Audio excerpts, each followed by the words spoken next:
Hello and welcome to Born in a Barn. I'm Rob Nicholson with Folio Weekly Magazine. My guest today is Martina McBride. Martina, hello, and how are you? I'm great, thank you.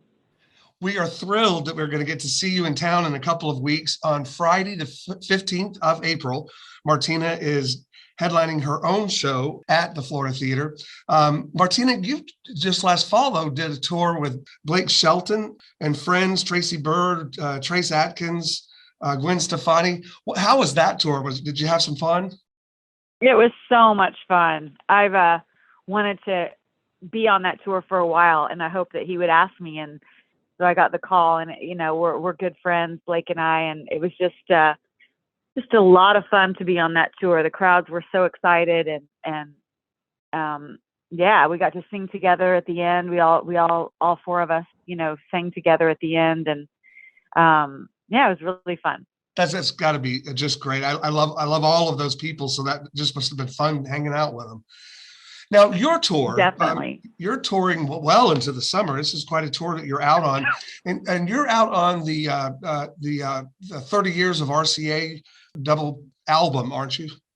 Yeah, well, we do a lot of songs from. I have a greatest hits album that's out on vinyl that we do a lot of songs from, and we're just happy to be out on the road again after being off for so long because of COVID. We had almost 18 months where we didn't get to do a show. So we're very happy and excited to be back out playing music for the fans and sharing that experience of live music together. It is wonderful that we're back.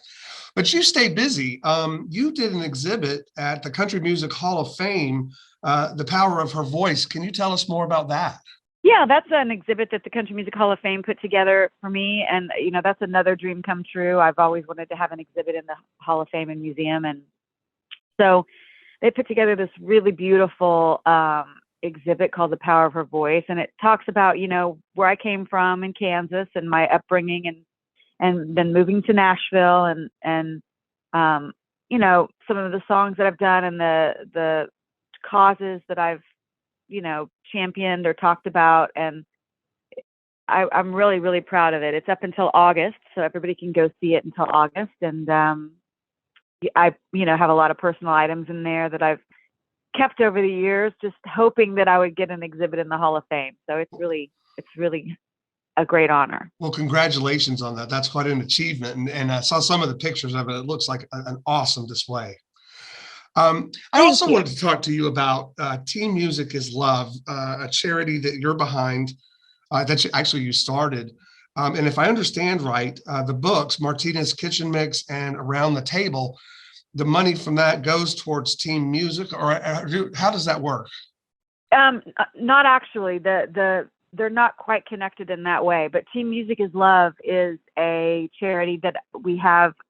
You can go on the website. It's got its own tab, or you can go to teenmusicislove.com or my website, martinamcbride.com, and learn more about it. It really started out as a grassroots, it still is a volunteer-driven charity where we've done everything from build an inner city park to build a music school for young girls in Guatemala to, lots of work with food banks and food need. We've done some things for domestic violence shelters. And it's just kind of like we see where the need is and then go and do something about that. We've also done a lot of stuff in towns where we play on the road, try to give back to the local community.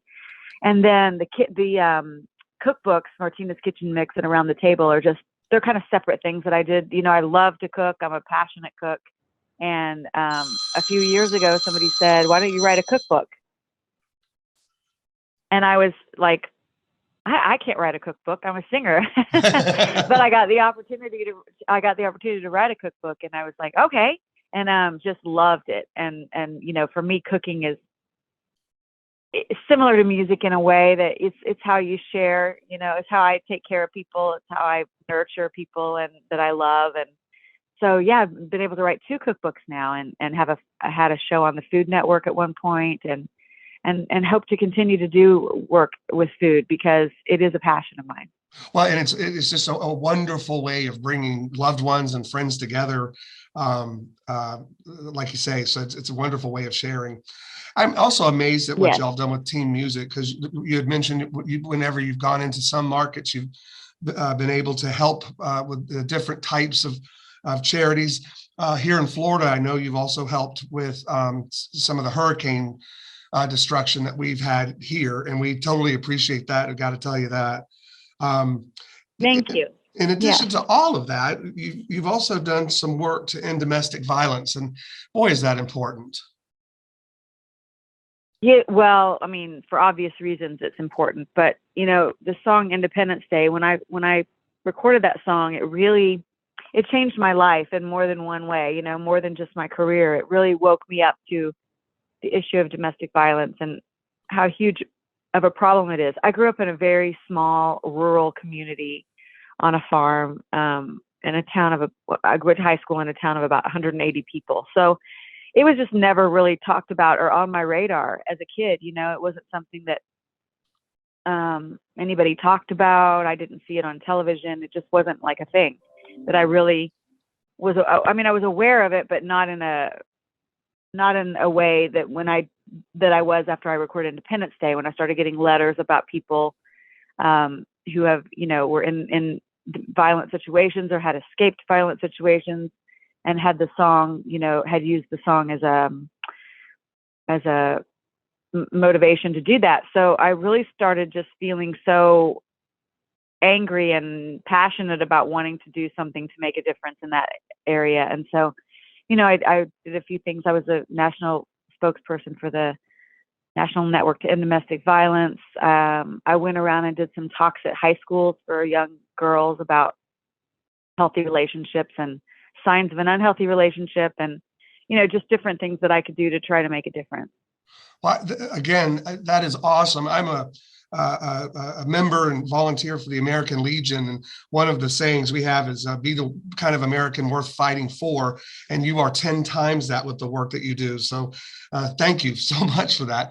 We're looking very forward to seeing you again on Friday, the 15th of April. This is at the Florida Theater. There are tickets available to purchase. Just go to floridatheater.com. And some of what we talked about today, Martina's Kitchen Mix, Around the Table, the RCA years, 30 years, as you released that on the date that you signed your original contract with them, which is, I think, really cool. And all of that is available at martinamcbride.com. So wanted to be sure everybody knew that. Martina, it has been a pleasure speaking with you today. I know you are on the road and busy, and I thank you for taking the time. Oh, my pleasure. My pleasure. We can't wait to see you all in Jacksonville on April 15th. Awesome. For Born in a Barn, I'm Rob Nicholson, and this is Folio Weekly Magazine.